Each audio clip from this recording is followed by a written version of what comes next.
even like PAM vendors that today are the top, the big three, as they call them, CyberArk, Delinea, Fiontrust, were new in the market, and their market traction was just starting to accelerate. Worked with those companies and became a trusted partner to help implement these products for their customers. We had a great run for about 6 years, I would say. And Optiv Security, a big services player in the cybersecurity space, noticed us and felt that the identity-related services are big and growing business, and they came in and offered to acquire the business. The timing of that exit was very interesting because advanced in my company before Brighton, we already had built some products of our own, which we weren't really selling as products, but we're selling as more integration, solutions between various vendor solutions, vendor products. And we were already starting to see a bigger opportunity to move into a product business. Optiv acquisition kind of gave us a sort of a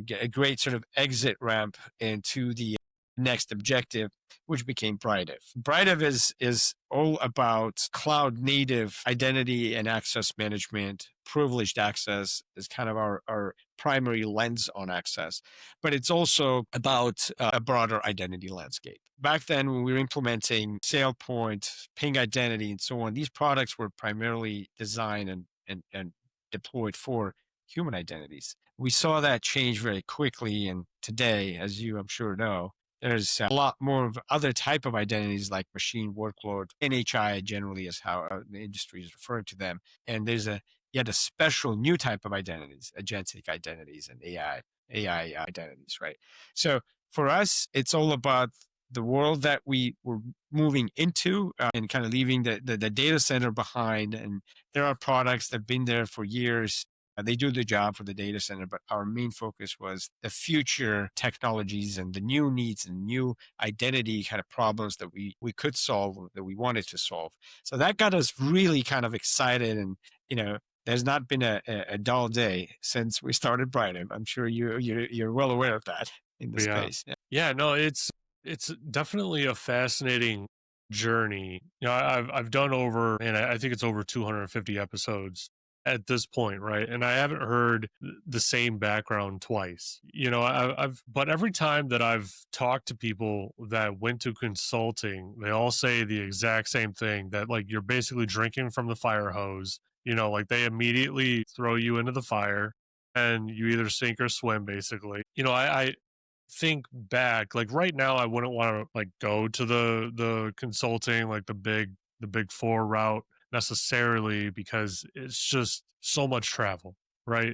You're traveling constantly. That's not very conducive for, someone that wants to be not someone that wants to be, something, right? But for someone with a young family, that's not very conducive, right? So I couldn't imagine doing it right now. And earlier on in my career, I feel like I wouldn't be good at it because I don't know if I'd be able to like swim, so to speak. But it's interesting. Everyone that I've talked to, and I've talked to people that actually got out of it, within like 6 months of starting at one of the big four, because it's like, yeah, I'm on the road 4 out of 5 days a week, every single week. Yeah, I have a whole lot of points and miles and everything else, but like I'm paying for an apartment that I'm not even at, it's an interesting expensive world. Storage, as we used to call it, expensive storage. Yeah. And you get exposure though. Like the benefit is that you get exposure to so many different things. I mean, you get exposure to an infinite amount of environments and configurations and, reasons and purposes behind why it was built that way, which is really, as a consultant, like you have to understand that. You have to understand, hey, well, why did you make this decision right from the very beginning? Because to me, this looks like a wrong decision. But obviously to you, it wasn't a wrong decision. It's working to some degree, right? Like, you can absolutely argue that there was a valid point there, but understanding that why is critical, when you're a consultant, when you're making those kinds of decisions and recommendations. Yep. If I may just comment on that thought, and that's a brilliant way to put it, right? It's not for everyone, for sure. There's always, like anything in life, there's always trade-offs. And you have to, as an individual, you have to decide what it does for you and what it doesn't do. And is that what you want to do? In consulting, I think you're absolutely right. That is broader exposure to a lot of different companies, a lot of different companies' problems, and how each requires a little bit of a unique approach to solving it, understanding their culture, understanding their technology preferences and so on, and process, design and so on.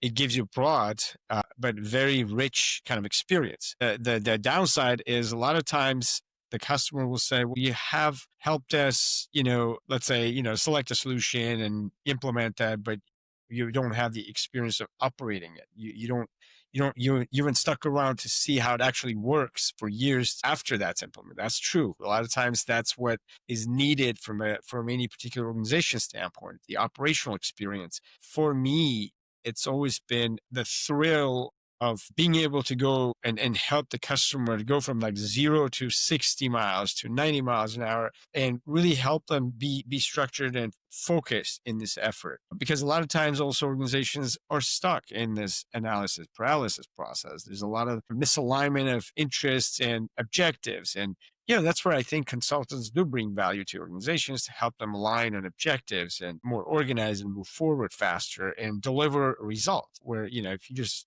let it be the way it is, it would have taken years. So I think that's also from both my consulting experience and now to being a founder of a product company, I enjoy that a lot. I think we as a company enjoy that as a lot. And now that we also have a product, it's not just about like the services and the solution design and so on. It's also about delivering a product, plugs a hole or meets a certain, product requirement. Yeah, that's critical. And I feel like when I was starting out in security, right, I would get on the call with these vendors and they would just like kind of throw like the whole, kitchen sink at you and hopefully something would stick.